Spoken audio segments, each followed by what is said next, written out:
1947 दुनिया का वो हिस्सा जो जिंदा भी लाख का था और मरा भी 1.25 लाख का। नमस्कार दोस्तों, स्वागत है आपका इंडिया रिपोर्ट में और मैं आपके साथ सुष्मिता तिवारी। आज जिस जानकारी से मैं आपको रूबरू कराने जा रही हूं, शायद वो आपके लिए बेहद ही अहम हो, लेकिन उससे पहले एक छोटी सी अपील, वीडियो को अंत तक जरूर देखें और चैनल को सब्सक्राइब भी जरूर करें। 150 साल मुट्ठी भर अंग्रेज लूटते खसोटते रहे, लेकिन फिर भी देश जिंदा रहा। थोड़ा पीछे चलते हैं 1900 से 1930 तक, जब दुनिया का नक्शा बदलने की तैयारी चल रही थी और न्यू वर्ल्ड ऑर्डर के लिए अपने एजेंट्स बनाए जा रहे थे। इस्लामिक देशों में कई नई तंजीमें, मदरसे खोले गए। इटली और जर्मनी में नए नए मेहमान नेता लोकतंत्र के लबादे में सामने आने लगे। हिंदुस्तान में भी जमायत, लीग और संघ खड़े किए गए तो शिरोमणि अकाली दल भी आया। इसमें पीछे जाए तो 1875 मिलता है, जिसमें सबसे ज्यादा कुर्बानी देने वाले इस्लाम धर्म के मानने वाले थे। अंग्रेजों ने दिल्ली की सत्ता जिससे छीनी थी वो मुगल बादशाह बहादुर शाह जफर था। उसी बाबर का वंशज जिसे महाराणा प्रताप का दादा राणा सांगा बुलाकर लाया था, क्योंकि इब्राहिम लोदी से मुकाबला करना उन वीरों के बस से बाहर रहा होगा। 1875 से पहले किसी भी पत्थर, किताब या दस्तावेज पर हिंदू या मुस्लिम लिखा नहीं मिलेगा, क्योंकि तब जाट थे, ब्राह्मण थे, बनिए थे, शेख थे, तुर्क, मुगल, पठान थे, मगर सब सल्तनते हिंद के नागरिक थे। संघ और इस जैसे संगठनों ने हिंदू मुस्लिम बनाए और देश टूटने लगा। जिन्ना और इनकलाब जैसे लोग जो कभी धर्मनिरपेक्षता के अलंबरदार थे, उन्होंने अलग देश मांग लिया। शायद जिन्ना आने वाले वक्त और सावरकर तथा अंग्रेजों को पहचान चुका था, तभी तो उसने कहा था, तुम्हें हर कदम अपनी वफादारी का इम्तिहान देना होगा।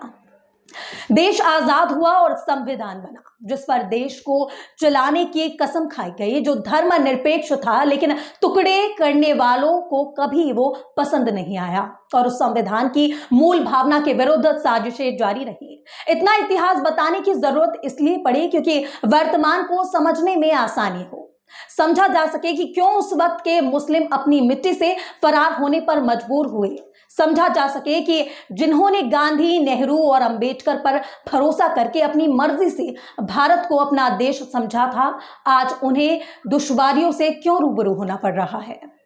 आजाद भारत के पहले आतंकी गोडसे को देशभक्त बताने वाली और आतंकवाद की आरोपी भोपाल से सांसद चुनी जाती हैं।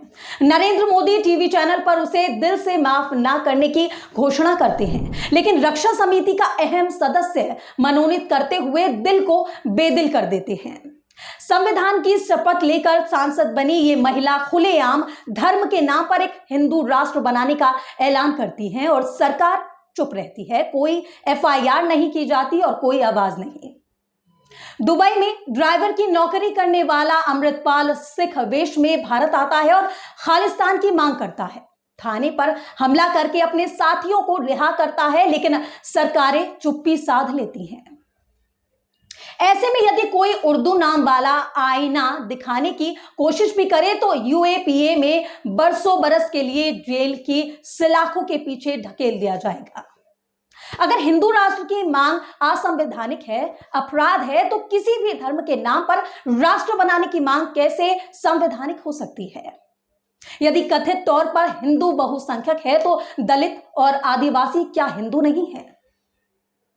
देश को जिस ओर ढकेला जा रहा है और जिम्मेदार बहुसंख्यक जिस तरह चुप है, वो बहुत ही खतरनाक संकेत हो सकते हैं। जेएनयू में नारे लगाने वाले नामालूम नकाबपोश पुलिस को आज तक नहीं मिले।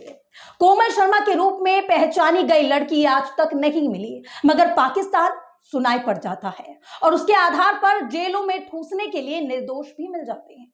आपको भी सोचना होगा कि रेडियो रवाड़ा की तर्ज पर जहर फैलाते मीडिया और सरकारी संरक्षण में टुकड़े करने वाले टुकड़ा टुकड़ा खोर देश और समाज को कहां ढकेला जा रहा है। याद रखें कि अन्याय के विरुद्ध चुप रहना भी अन्याय करने में कम गुनाहगार नहीं होता।